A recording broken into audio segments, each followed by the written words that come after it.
大家好，感谢大家收看今天的节目。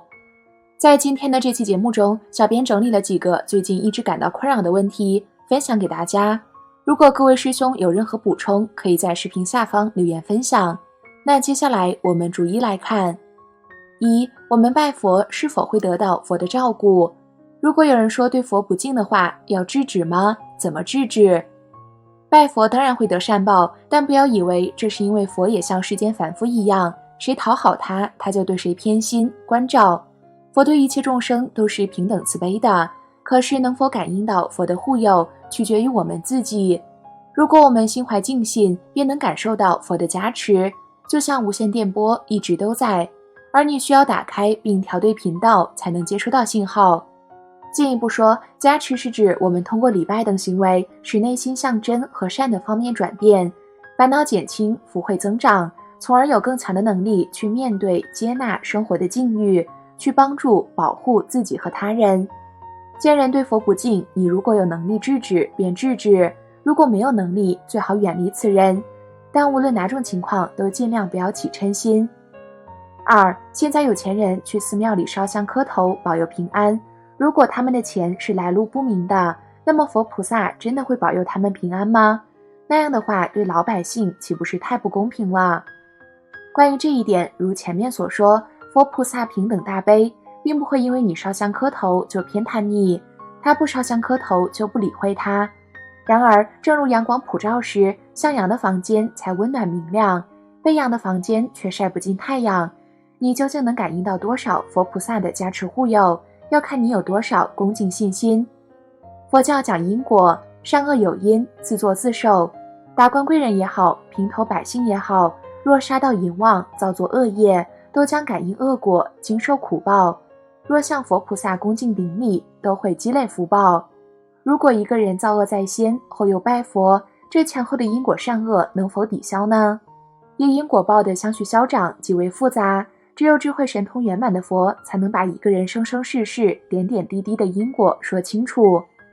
你看，有的动物受用福报比人还大，动物属旁生道，是三恶道之一，前世必是造了大恶业，才转生为旁生，也必是行善积德了，才感得受用丰足，生活安逸。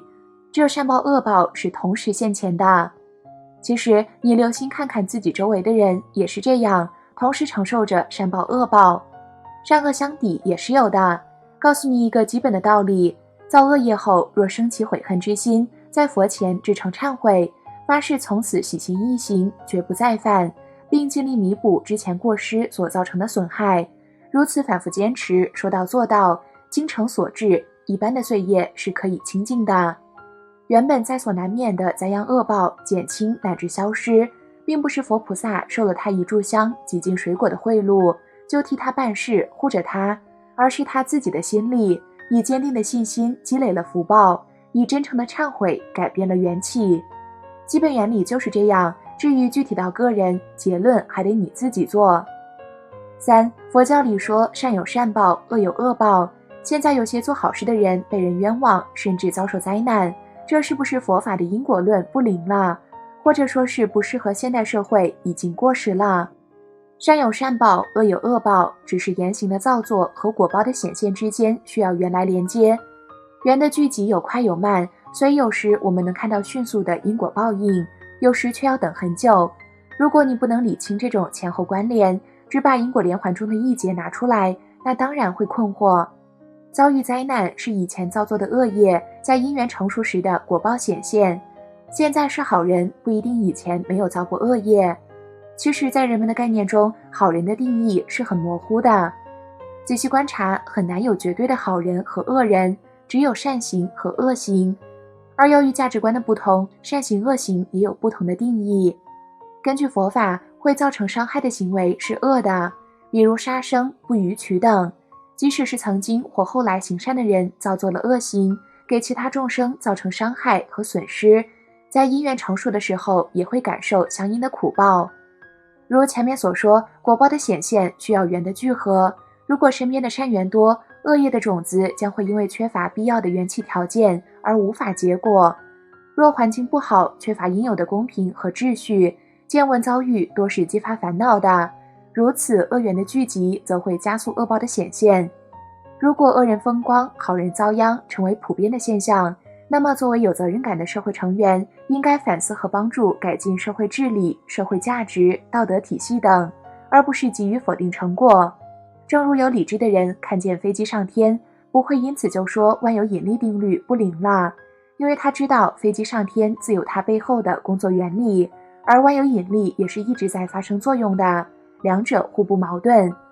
小编是不太明白为什么有些人看到不合理的社会现象，第一反应就是质疑佛教的因果论。否定因果，难道个人就会因此而更清醒、更自律，社会因此而更公正合理，人类更进步吗？佛家说三世因果，循环不失，善恶之报如影随形。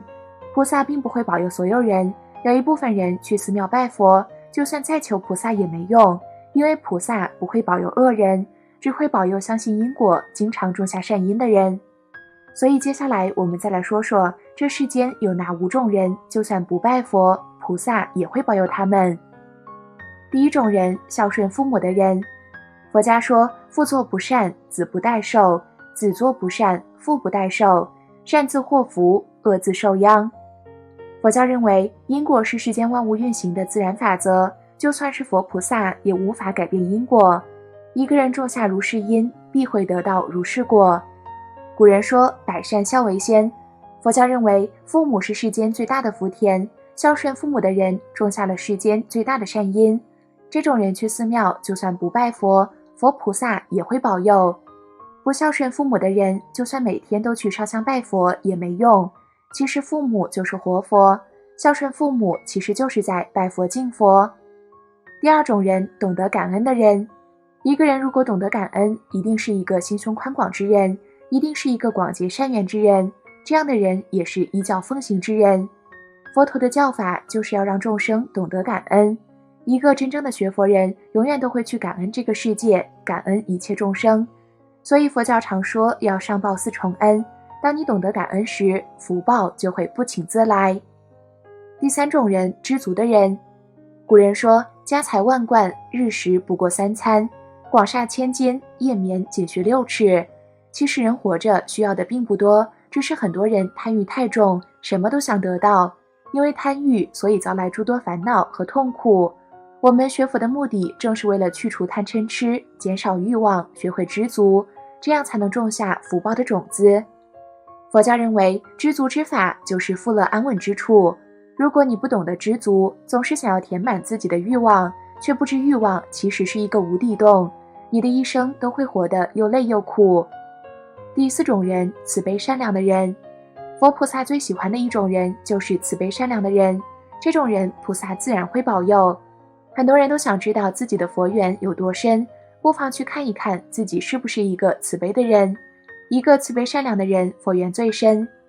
第5种人，依教奉行的人。能够依照佛法去修行自己的人，能够听佛的话去践行菩萨道的人，能够诸恶莫作，众善奉行的人，这样的人已经超越了世俗的凡夫，这样的人才是真正学佛的人。这种人就算不拜佛，菩萨也会保佑。依教奉行也是断恶修善之人，善护身口意3业的人。无量寿经说，善护口业，不积他过；善护身业，不犯律仪；善护意业，清净无染。